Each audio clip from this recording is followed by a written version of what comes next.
Study IQ IAS, अब तैयारी हुई अफोर्डेबल। नमस्कार दोस्तों, क्या आपको पता है इंडिपेंडेंस डे के जस्ट एक दिन पहले मतलब 14 अगस्त को रुपये में एक बड़ी गिरावट देखने को मिली, जिसकी वजह से ये वापस से रिकॉर्ड लो पर आ चुका है। ये आप देख सकते हो खबर, रुपी फॉल्स 29 पैसे to close at all time low of 83.11 against US dollar. तो इसके बारे में हम देखेंगे वीडियो में, लेकिन जो सबसे इंपॉर्टेंट मकसद है मेरा ये वीडियो बनाने का, 1947 से लेकर जब रुपए की वैल्यू $1 इक्वल्स टू 4 रुपए से भी कम हुआ करता था, तब से लेकर अभी तक 83 रुपीज तक की जो पूरी जर्नी है वो मैं आपको बताने वाला हूं। क्यों हुआ, क्या हुआ, जर्नी में क्या क्या चीजें देखने को मिली। तो ये काफी इंटरेस्टिंग वीडियो होने वाला है और आपको काफी कुछ जानने को मिलेगा। तो डोंट मिस दिस, इसको एंड तक जरूर देखिएगा। चलिए आगे बढ़ते हैं, लेकिन उससे पहले एक बहुत इंपॉर्टेंट खबर। देखिए, अगर आप UPSC 2024 की प्रिपरेशन कर रहे हैं और एक ऐसा बैच चाहते हैं जिसके अंदर प्रीलिम से लेकर इंटरव्यू तक की पूरी तैयारी कराई जाए, तो ये जो हमारा बैच है दोस्तों, आप इसको अवेल कर सकते हैं, जिसके अंदर प्योर इंग्लिश, प्योर हिंदी या फिर इंग्लिश कोई भी बैच आपको मिलेगा। सिंपली हमारे वेबसाइट ऐप पर जाइए या फिर कमेंट सेक्शन में इसका लिंक है, वहां पर जाकर यूज करिए कोड अंकित लाइव। ये कोड इस्तेमाल करने से आपको सबसे कम दाम पर जो यहां पर बैचेस हैं वो अवेल करा दिए जाएंगे। और इसके अलावा अगर आप MCQs अटेम्प्ट करना चाहते हैं तो मेरे इंस्टा पेज पर जा सकते हैं, वहां पर स्टोरीज में जितने भी MCQs हैं उसको आप अटेम्प्ट कर सकते हैं। चलिए शुरुआत करते हैं और सबसे पहले ये देखते हैं कि एग्जैक्टली हुआ क्या है। देखिए, ये पिछले एक साल का चार्ट आप देख सकते हो। क्या हुआ था पिछले साल अक्टूबर के महीने में, या आप देख पाएंगे 2022 में अक्टूबर में जो रुपी है वो सबसे निचले स्तर पर चला गया था और ये हो गया था 83.26। ये अगर आप देखोगे तो पिछले साल में अक्टूबर की बात कर रहा हूं, जब तेजी से रुपी डेप्रिशिएट हुआ था वहां पर चला गया था। लेकिन वापस से अभी रिसेंट टाइम में अगर आप देखोगे, यहां पर फोकस करिए, वापस से रुपी में गिरावट आई है, मतलब कि रुपी कमजोर हुआ है। और मंडे मतलब 14 अगस्त को तो ऐसा दिन था जब अपने रिकॉर्ड स्तर पर क्लोज हुआ है, मतलब आज तक कभी भी $1 इक्वल्स टू 83.11 पर क्लोज नहीं हुआ था, लेकिन मंडे को यह हमें देखने को मिला। देखिए, यहां पर अब मैं आता हूं। देखिए, इसमें कई सारे कारण हैं, जैसे कि अभी अगर आप देखोगे तो वापस से डॉलर में बाई बैक आ रहा है, मतलब डॉलर स्ट्रांग हो रहा है। फिर इसके अलावा जो क्रूड ऑयल के प्राइसेस हैं वो कम नहीं हो रहे हैं, वो भी वहां पर आपको ऊपर देखने को मिलेगा। इसके अलावा जो इन्वेस्टर्स हैं वो उन्होंने अपना पैसा निकाला है, जो फॉरेन पोर्टफोलियो इन्वेस्टर जिसकी वजह से हम कहते हैं। तो ये सब कारण आप कह सकते हैं जिसकी वजह से वापस से रुपये में गिरावट आई है। लेकिन अगर हम इंडिपेंडेंस के बाद से देखें तो रुपये की जर्नी में आपको बहुत उतार चढ़ाव देखने को मिलेगा, वो मैं आपको आगे बताऊंगा। अगर आप जस्ट इंडिपेंडेंट के बाद देखोगे तो $1 इक्वल्स टू 4 रुपए से भी कम था वो। जी हां, $1 इक्वल्स टू 4 रुपए से भी कम था। लेकिन ये 76 साल का जो पूरा आज़ादी का समय रहा है, इसमें आप देख सकते हो अब ये 20 गुना मतलब गिर चुका है, 20 टाइम्स, मतलब कि 80 रुपए के ऊपर चला गया। आप सबको पता है। यहां पर अगर हम देखें तो devaluation, trade imbalances, budget deficit, inflation, global fuel prices, economic crisis, ये सभी कारण आप कह सकते हैं जिसकी वजह से रुपये में लगातार गिरावट देखने को मिली है। और वहीं दूसरी तरफ डॉलर लगातार स्ट्रांग होता गया है। जो पूरा स्टोरी है ना, देखिए एक चीज आप समझिएगा, अगर आप रुपये की स्टोरी को समझ जाओगे ना, तो एक प्रकार से भारत की जो ट्रांसफॉर्मिंग इकोनॉमी है उसको भी आप कहीं ना कहीं उसको समझ जाओगे। क्योंकि जैसे जैसे इकोनॉमी में उतार चढ़ाव होता है वैसे वैसे आपको रुपये में भी उतार चढ़ाव देखने को मिलेगा, वो एकदम पैरेलली आपको देखने को मिलता है। तो वही सेम जर्नी, जो जर्नी भारत की इकोनॉमी की रही है, वही जर्नी आपको रुपये की भी देखने को मिलेगी।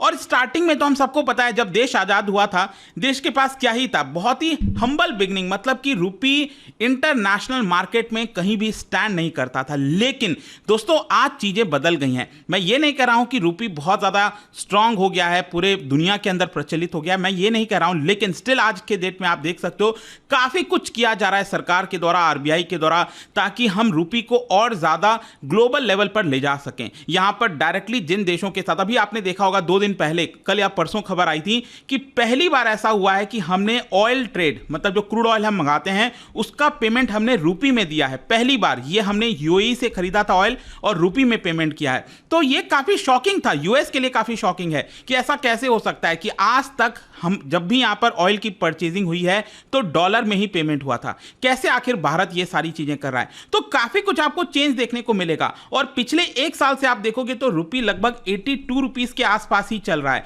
और इसका मेन कारण आप कह सकते हैं कि एक तरफ डॉलर स्ट्रांग हो रहा है, दूसरी तरफ भारत की जो डोमेस्टिक मार्केट है उसमें कुछ उतार चढ़ाव देखने को मिलेगा, और जो फॉरेन इन्वेस्टर्स हैं उन्होंने भी अपना पैसा निकाला था, स्पेशली कोविड के बाद से अगर आप देखो तो उन्होंने अपना पैसा विड्रॉ किया था। तो ये सारे कारण की वजह से चीजें हुई थी। चलो अब मैं आपको स्टार्टिंग में ले जाता हूं, जब देश आजाद हुआ था उस समय क्या सिचुएशन थी। तब आपको ध्यान रखना है, ये चीज बहुत इंपॉर्टेंट है आप सभी के लिए जानना, चाहे आप एग्जामिनेशन की तैयारी कर रहे हैं नहीं कर रहे हैं। मैं आपको बता दूं, पोस्ट इंडिपेंडेंस आजादी के बाद भारत सरकार ने डिसाइड किया कि हम अपना जो रुपी है उसको लिंक करेंगे ब्रिटिश पाउंड के साथ। आ रहा है समझ में, क्योंकि हम ब्रिटिशर्स से ही हमें आजादी मिली थी, तो काफी चीजों पे हम ब्रिटिशर्स के ऊपर ही डिपेंडेंट थे। तो इसी की वजह से कहीं ना कहीं डिसाइड किया गया कि हमारा जो रुपी होगा वो एक तरह से हम उसको पैक्ड कर देंगे ब्रिटिश पाउंड, ब्रिटेन की जो करेंसी है पाउंड, उससे हम लिंक कर देंगे। तो जो अगर मान लो ब्रिटेन पाउंड स्ट्रांग होता है तो रुपी भी स्ट्रांग होगा, ब्रिटेन पाउंड नीचे जाता है तो रुपी भी नीचे जाएगा। ये इस तरह से चलता है। और इसकी वजह से क्या हुआ, एक फायदा क्या हुआ कि भारत का जो ट्रेड है और जो फाइनेंशियल ट्रांजैक्शन है हमें उसके अंदर स्टेबिलिटी देखने को मिली, क्योंकि हमने मजबूत करेंसी के साथ अपना जो रुपी है उसको लिंक किया था। लेकिन दूसरी तरफ नुकसान क्या हुआ, हमें नुकसान ये हुआ कि हमारे पास फ्लेक्सिबिलिटी नहीं बची, क्योंकि हमने क्या किया, हमने रुपी को लिंक कर दिया ब्रिटिश पाउंड के साथ। जो भी कुछ ब्रिटेन के अंदर होगा, ब्रिटेन की इकोनॉमी बढ़ेगी तो उस हिसाब से भारत की भी इकोनॉमी बढ़ेगी, ब्रिटेन खराब होगा तो भारत का भी खराब। आई होप कि आप समझ पा रहे होगे। तो एक जो मॉनेटरी फ्लेक्सिबिलिटी होनी चाहिए, एक जो इंडिपेंडेंस होना चाहिए, मतलब हम आजाद तो हो गए थे, तो क्या रियल मायने में आजाद हुए थे? नहीं, बहुत सी चीजें लिंक्ड हो गई थी। और इसी की वजह से मैं कह रहा हूं कि यहां पर हमारे पास फ्लेक्सिबिलिटी एक प्रकार से खत्म हो गया था। और साथ ही साथ ये भी चीज आपको ध्यान रखना है कि भारत एक प्रकार से फिक्स्ड रेट करेंसी रेजिम की तरफ चला गया था। मतलब कि हमने कहा तो था कि ब्रिटेन पाउंड से हम अपनी करेंसी पैक्ड कर रहे हैं, ठीक है, लेकिन क्या हुआ था कि जब तक भारत सरकार निर्णय नहीं लेती थी कि रुपी की वैल्यू बढ़ेगी या फिर रुपी की वैल्यू डिक्रीज होगी, तब तक उसमें कोई चेंज नहीं आता था। तो इसको कहा जाता है basically fixed rate currency regime. और उस समय आप देख सकते हो 1948 से लेकर 1966 के बीच में $1 इक्वल्स टू लगभग 4.7 रुपीस हुआ करता था, 4.79 रुपीस के आसपास हुआ करता था 1948 से 1960, मतलब 20 साल के आसपास आप कह सकते हैं कि $1 इक्वल्स टू 4.5 रुपए के आसपास देखने को मिला। अब हम आगे बढ़ते हैं और देखते हैं 1960s और 1970s में क्या हुआ। 60s में आपको पता है भारत को 2 वॉर लड़ने पड़े थे, तो उसका भी बड़ा इंपैक्ट देखने को मिला था, मैं आपको आगे बताऊंगा। लेकिन 60s और 70s ऐसा दौर था जहां पर करेंसी में काफी फ्लक्चुएशंस देखने को मिला था, स्पेशली मैक्रो इकोनॉमिक के फ्रंट में आप देखो तो यहां पर जो कई सारे फैक्टर्स थे, जैसे ग्लोबली इंस्टेबिलिटी आ गई थी इकोनॉमी के अंदर, फिजिकल डेफिसिट बढ़ रहा था क्योंकि सरकार ज्यादा खर्च करती थी, सरकार को इनकम कम होता था, इन्फ्लेशन भारत में काफी तेजी से हो रहा था, फिर रुपी का डिवैल्यूएशन किया गया। देखिए एक चीज ध्यान रखिएगा, आज के डेट में अगर रुपी की वैल्यू गिरती है तो हम उसको कहते हैं डेप्रिसिएशन, क्योंकि वो मार्केट से लिंक्ड होता है। मार्केट में डिमांड एंड सप्लाई के हिसाब से वैल्यू बढ़ती है और गिरती है, तो उसको हम कहते हैं डेप्रिसिएशन। लेकिन उस समय हम फिक्स्ड एक्सचेंज रेट की तरफ थे, तो उसके लिए उस समय क्या कहा जाता था कि सरकार खुद से रुपी की वैल्यू डिक्रीज कर देती थी, डाउन कर देती थी, उसको कहते हैं हम डीवैल्यूएशन ऑफ रुपी। मतलब कि जब सरकार खुद करती है फिक्स्ड एक्सचेंज रेट में तो उसको डीवैल्यूएशन ऑफ रुपी कहा जाता है। फिर उसके साथ साथ आपको पता ही है कि उस समय भारत ज्यादातर चीजें इंपोर्ट ही कराया करता था। इनफैक्ट खाने के लिए अनाज, क्योंकि ग्रीन रेवोल्यूशन आया नहीं था, तो खाने के लिए अनाज वगैरह जो चीजें हैं वो यूएस से आया करती थी, अलग अलग देशों से आया करती थी। तो इसकी वजह से भारत का रुपी का परफॉर्मेंस काफी खराब होता गया धीरे धीरे। एंड ये जो इशू है वो तो और ज्यादा एस्केलेट हो गया था बिकॉज ऑफ 2 वॉर्स। एक तो 1962 का चाइना के साथ वॉर और पाकिस्तान के साथ वॉर जो हुआ था 1965 में। एंड इसकी वजह से भारत सरकार को और ज्यादा खर्चा करना पड़ा, डिफेंस के ऊपर खर्चा करना पड़ा, बाकी चीजों के ऊपर। तो इसकी वजह से फिस्कल डेफिसिट लगातार बढ़ता गया। और आपको पता ही है कि जब भी फिस्कल डेफिसिट वगैरह बढ़ता है तो फॉरेन इन्वेस्टर्स का कॉन्फिडेंस उस देश से हटने लगता है। तो यही हो रहा था। इनफैक्ट एक समय यह भी आ गया था 60s 70s में कि भारत कभी भी डिफॉल्ट कर सकता है। हमारे पास फॉरेन एक्सचेंज रिजर्व नहीं बच रहा था जो कि हम यहां पर इंपोर्ट कराने के लिए पेमेंट कर सकें। और ये सारी चीजें कहीं ना कहीं भारत की नेगेटिविटी, जो करेंसी है उसकी नेगेटिविटी को दिखा रहा था और वो डेप्रिशिएट हो रहा था। जियोपॉलिटिकल टेंशंस की वजह से भी उस समय जो वॉर वगैरह चल रहे थे मिडिल ईस्ट वगैरह में, तो अगेन वहां पर जो रुपी परचेजिंग पावर है वो भी इरोड हो रही थी और सिटीजन्स की जो लाइवलीहुड है उसके ऊपर डायरेक्टली इंपैक्ट हो रहा था। इनफैक्ट ये आप देख सकते हो टू कॉन्सेक्यूटिव वॉर, जो 2 वॉर हमने लड़ी इंडिया, चाइना और पाकिस्तान के साथ, ये हमारे बजट डेफिसिट पर इतना ज़्यादा इंपैक्ट किया जिसकी वजह से सरकार को निर्णय लेना पड़ा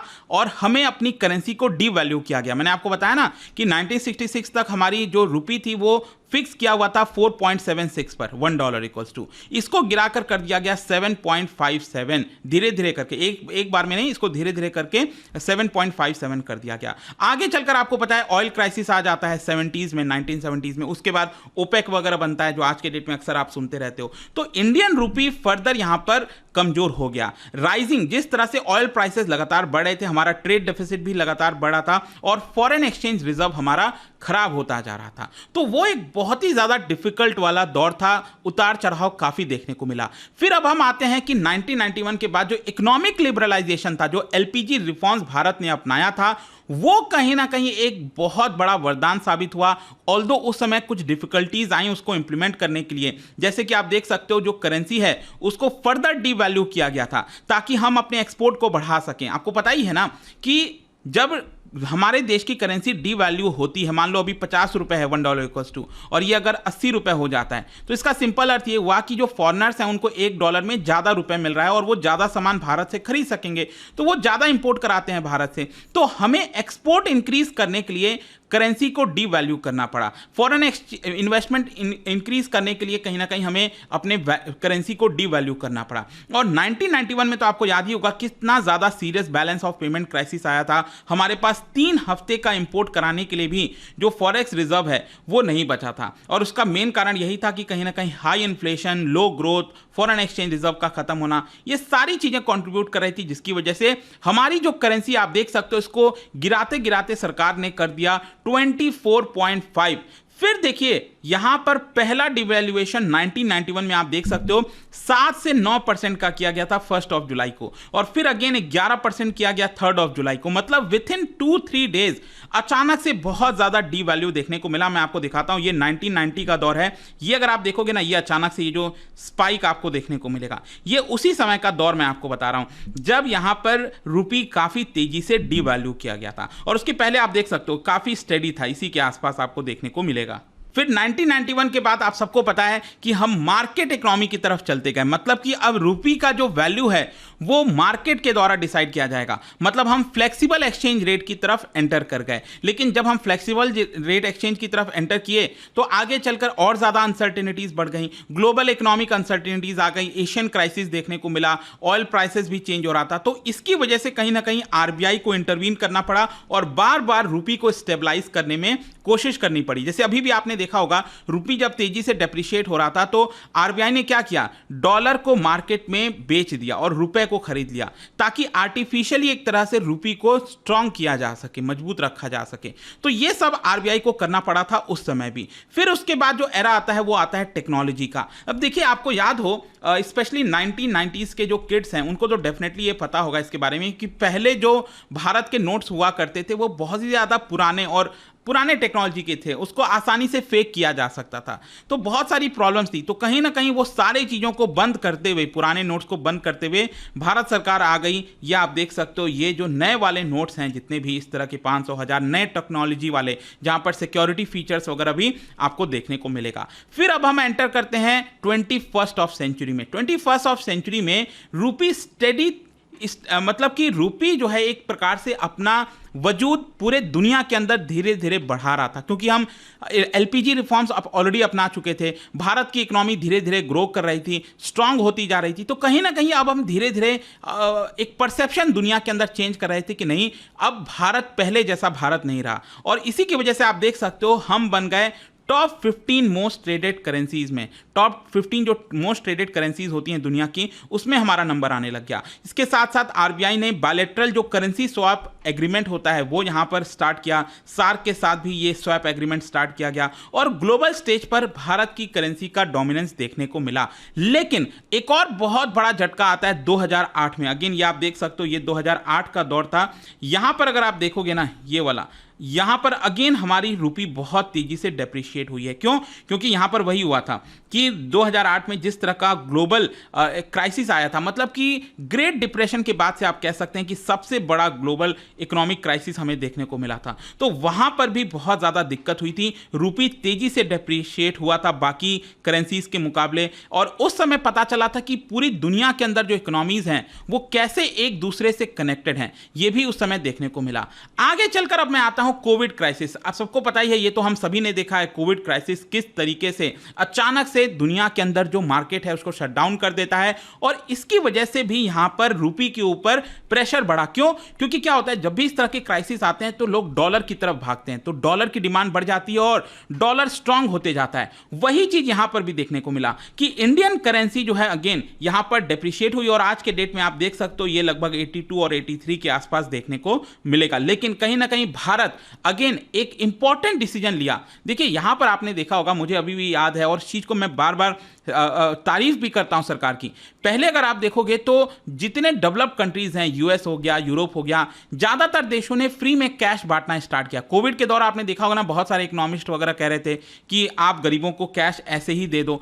अब उसकी वजह से प्रॉब्लम क्या होगा कि आगे चलकर इन्फ्लेशन, आज के डेट में यूएस, यूरोप जैसे देशों में इतना बड़ा जो इन्फ्लेशन देखने को मिला, डबल डिजिट में इन्फ्लेशन, उसका कारण क्या था? यही था कि जिस तरीके से फ्री में यहां पर पैसा बांटने की कोशिश की गई। तो पैसा बांटने मतलब ऐसे नहीं कि बस हाथ में दे दिया, कई सारे मेथड के माध्यम से अनएम्प्लॉयमेंट बने, बहुत सारी चीजें भारत ने भी किया था, लेकिन भारत ने बहुत कैलकुलेटेड वे में किया था कि हम गरीबों को ये अनाज देंगे, इतना इस तरह से करेंगे, थोड़ा बहुत पैसा यहां पर दे देंगे, लेकिन एकदम फ्री फंड में नहीं कि बहुत आंख बंद करके चीजें करते गए। वो बड़ा खतरनाक हो सकता है इकोनॉमीज के लिए, और इसीलिए आप देखिए आज के डेट में जो डेवलप्ड कंट्रीज है वहां पर रिसेशन की चर्चा हो रही है, और भारत की इकोनॉमी कहीं ना कहीं आज के डेट में स्ट्रांग खड़ी हुई है। और इसके साथ साथ आपको पता ही है कि अब हम इंटरनेशनलाइजेशन ऑफ रुपी की बात कर रहे हैं। आरबीआई ने भारत के 1 दर्जन से ज्यादा बैंकों को कह दिया है कि आप 18 कंट्रीज के साथ रुपी में ट्रेड कर सकते हैं, और इंडिया ने रिसेंटली एग्रीमेंट किया यूनाइटेड अरब एमिरेट्स का साथ। मैंने आपको ऑलरेडी बता दिया, पहली बार हमने ऑयल ट्रेड का पेमेंट रुपी में किया है।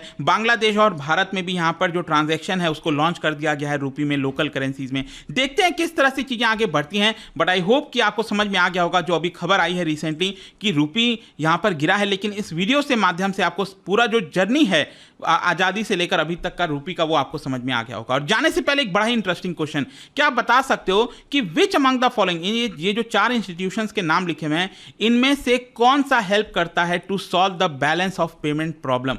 Balance of payment problem solve करने के लिए कौन सा इंस्टीट्यूशन हेल्प करता है? इसका राइट आंसर आप सबको पता है, मेरे इंस्टाग्राम पर तो मिलेगा ही। वहां पर अगर आप नहीं हो कोई बात नहीं, टेलीग्राम से ले सकते हैं इसका सही उत्तर। मैं कई सारे जो एमसीक्यूज हैं वो यहां पर स्टोरीज में डालता रहता हूं।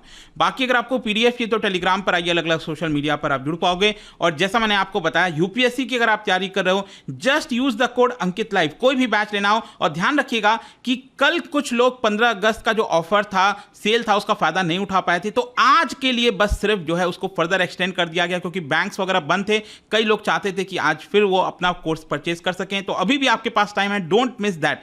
जस्ट आज के लिए ऑफर बचा है, वो आप ले सकते हो, इससे भी कम दाम पर आपको मिल जाएगा। सिंपली वेबसाइट और ऐप पर जाइए, समझ में आ जाएगा, and use the code Ankit live. और आई होप कि वीडियो आपको पसंद आया होगा। मिलता हूं आपसे next time, till then thank you very much, see you soon.